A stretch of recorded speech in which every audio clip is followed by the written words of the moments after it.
اعوذ باللہ من الشیطان الرجیم بسم اللہ الرحمن الرحیم یا ایھا الذین آمنوا لا تدخلوا بیوتا غیر بیوتکم حتی تستأنسوا۔ اب اس حوالے سے بہت سے جو احکام آ رہے ہیں، یہ سورہ نور اور سورہ احزاب ان دونوں میں معاشرتی احکامات ہیں۔ معاشرتی احکامات میں خاص طور پر وہ جو ایک آیت آئی ہے سورہ بنی اسرائیل میں، وَلَا تَقْرَبُوا الزِّنَا إِنَّهُ كَانَ فَاحِشَةً وَسَاءَ سَبِيلًا۔ اس زنا کا سد باب کرنے کے لیے اسلام کے معاشرتی نظام میں بہت دور دور تک اقدامات کیے گئے ہیں۔ قریب مت جاؤ زنا کے، یعنی زنا کو ایریڈیکیٹ کرنا معاشرے میں یہ ایک بہت بڑا آبجیکٹو ہے، اور اس کے لیے دور دور تک اقدامات، مثلا پردہ ہے، ستر ہے، لباس کے احکام دیے گئے ہیں۔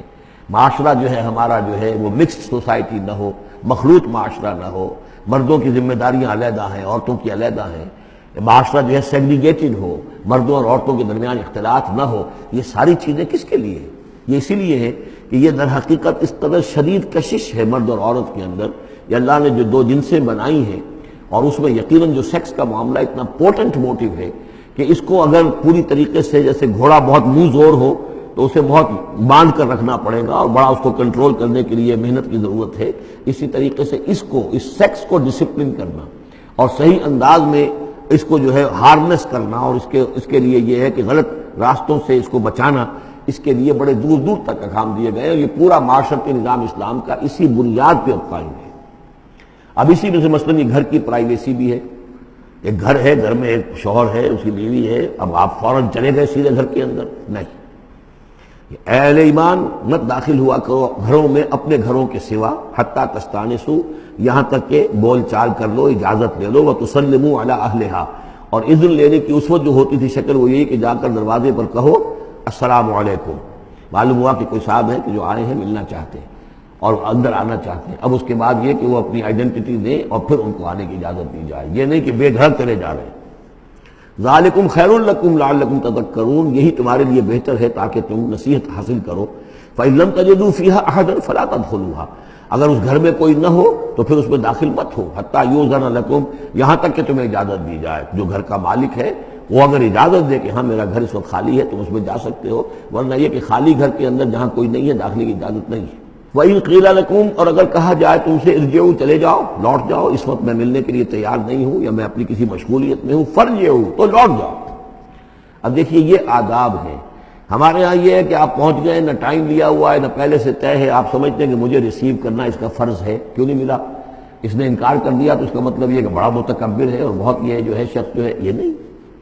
اگر تو آپ وقت طے کر کے گئے ہیں تو اس کا فرض ہے کہ وہ آپ کو ریسیو کرے اور آپ کو وقت دے، لیکن اگر آپ اچانک چلے گئے ہیں تو آپ کو اس کی پرائیویسی پر آپ جو ہے حملہ آور نہیں ہو سکتے۔ وہ اپنے کس کام میں ہے، کس مشغولیت میں ہے، اس کی کیا اہمیت ہے، آپ تو اس کو نہیں جانتے۔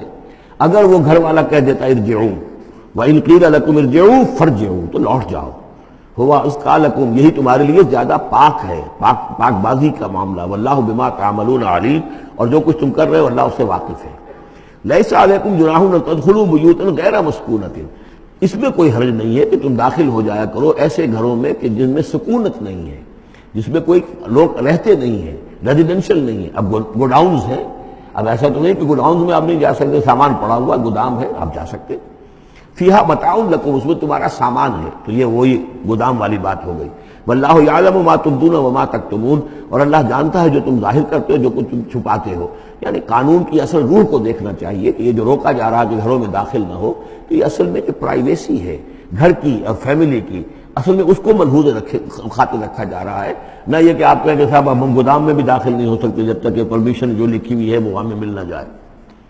قل للمؤمنین یغضوا من ابصارہم، اہل ایمان سے یہ کہیے اے نبی کہ وہ اپنی نگاہوں کو ذرا نیچا رکھا کریں، وَيَحْفَظُوا فُرُوجَهُمْ، اور اپنی شرمگاہوں کی حفاظت کریں۔ ذَلِكَ أَزْكَىٰ لَهُمْ، یہی ان کے لیے زیادہ پاکیزہ ہے اور زیادہ بہتر ہے۔ ان اللہ خبیر بما یصنعون، یقیناً اللہ تعالیٰ باخبر ہے اس سے کہ جو وہ کر رہے ہیں۔ وَقُل لِّلْمُؤْمِنَاتِ يَغْضُضْنَ مِنْ أَبْصَارِهِنَّ، اسی طرح مومن عورتوں سے بھی کہہ دیجئے وہ بھی اپنی نگاہیں نیچی رکھا کریں۔ وَيَحْفَظْنَ فُرُوجَهُنَّ، اور وہ بھی اپنے سطر کو پوری طریقے سے ملحوظ رکھیں اور اپنی شرمگاہوں کی حفاظت کریں۔ وَلَا يُبْدِينَ زِينَتَهُنَّ، اور انہیں نہیں چاہیے کہ وہ اپنی زینت اور سنگھار کو ظاہر کریں، الا ما ظہر منہا، سوائے اس کے کہ جو از خود ظاہر ہو جائے۔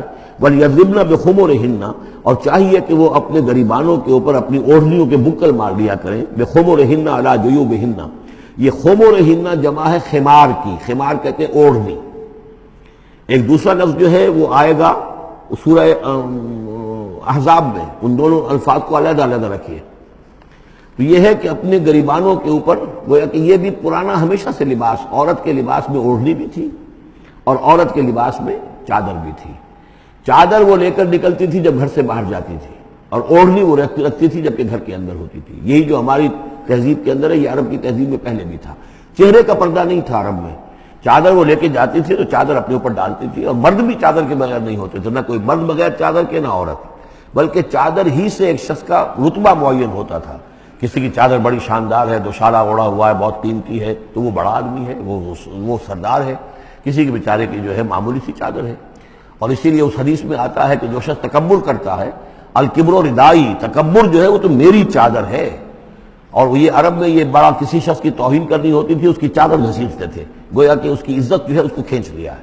تو اللہ فرماتا ہے کہ جو تکبر کرتا ہے وہ گویا میری چادر گھسیٹ رہا ہے میرے کندھے سے۔ اس درجے جو ہے اللہ تعالیٰ جو ہے اس میں اپنی توہین محسوس کرتا ہے۔ تو وہ اپنی ان اوڑھنیوں کے بکل مار لیا کریں اپنے گریبانوں پر، یعنی یہ کہ یہ انسان کے لیے، عورت کے لیے، یہ اس کی زینت کا ایک بہت بڑا حصہ ہے۔ اس کی جو بھی چھاتی ہے اس کے لیے ایک اضافی کرتا اس نے پہنا ہوا ہے، لیکن کرتے کے اوپر مزید جو ہے یہ ایک بکل اس کی اوڑھنی کا ہو۔ وَلَا يُبْدِينَ زِينَتَهُنَّ، اس کے سینے کے اوپر یہ اضافی ہو جائے گا، وَلَا يُبْدِينَ زِينَتَهُنَّ، اور نہ وہ ظاہر کریں اپنی زینت کو۔ اب یہ ہے جو محرموں کی فہرست آ رہی ہے، جس کے سامنے عورت کھلے چہرے کے ساتھ آ سکتی ہے بلا حجاب۔ اور یہ اتنی طویل فہرست جو دی گئی ہے، آخر سوچنا چاہیے کہ اللہ تعالیٰ نے یوں ہی ایکسرسائز ان فیوٹیلٹی تو نہیں کی ہے۔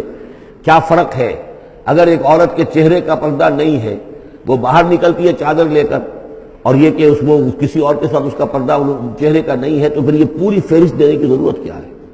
میرے نزدیک چہرے کا پردہ اسلام کے اندر لازم ہے، اور اس چہرے کے پردے سے مستثنا ہیں یہ لوگ۔ کون لوگ مستثنا ہیں؟ الا لبعولتہن، ان کے شوہر نمبر ایک، او آبائہن، یا ان کے باپ، اور باپ سے مراد باپ، دادا، چچا، یہ سب چلیں گے۔ او آبائے بعولتہن، یا ان کے شوہروں کے باپ، او ابنائہن، یا ان کے اپنے بیٹے، او ابنائے بعولتہن، یا ان کے شوہروں کے بیٹے، یعنی ان کے شوہروں کی کسی اور بیوی سے اولاد ہے، بیٹے ہیں، تو وہ بھی محرم ہے، وہ نامحرم نہیں ہے۔ اور اخوانہن، یا ان کے اپنے بھائی، اور بنی اخوانہن، یا ان کے بھائیوں کے بیٹے، اور بنی اخواتہن، یا یہ ہو گئے، اور بنی اخواتہن، یا ان کے بھانجے، اور نسائہن، یا ان کی عورتیں، اپنی عورتیں، جان پہچان کی عورتیں، عام عورتیں نہیں، نسائہن، او ما ملکت ایمانہن، یا یہ کہ جو ان کے غلام اور ان کی لونڈیاں ہیں۔ اکثر و بیشتر اہل سنت کے نزدیک یہاں مرد غلام مراد نہیں ہے بلکہ لونڈیاں مراد ہیں۔ اب تابعین غیر اولی الاربۃ، یا ایسے تابع لوگ جو کہ صرف خدمت گار ہیں، بعض اوقات ہوتا ہے خاندانی طور پر جو ہے وہ خدمت گار کرنے والے ہیں، باپ بھی کہیں ملازم تھا اسی گھر میں، اب اس کی اولاد بھی وہیں پر ہے، وہ بھی کام کر رہی ہے، بچپن سے وہیں پلے ہیں۔ ایسے لوگ ہوتے ہیں کہ جن کو واقعتاً پھر اس گھر کی خواتین سے اس طرح کا خیال کبھی نہیں آ سکتا کہ ان کے بارے میں وہ کوئی بری بات سوچے۔ ابھی تابعین غیر اولی الاربۃ، یا وہ تابع کہ جو کہ کوئی غرض نہیں رکھتے اس قسم کے معاملات سے، من الرجال، مردوں میں سے۔ ابھی الطفل الذین لم یظہروا علی عورات النساء، یا وہ لڑکے کہ جو ابھی عورتوں کے جو مخفی معاملات ہیں ان سے واقف ہی نہیں، ابھی وہ جنسی جو بھی باتیں ہیں ان سے واقف نہیں ہیں۔ ولا یضربن، یہ اب یہ فہرست مکمل ہو گئی۔ یہ ہیں محرم لوگ جن کے سامنے عورت بغیر چہرے کے پردے کے آ سکتی ہے۔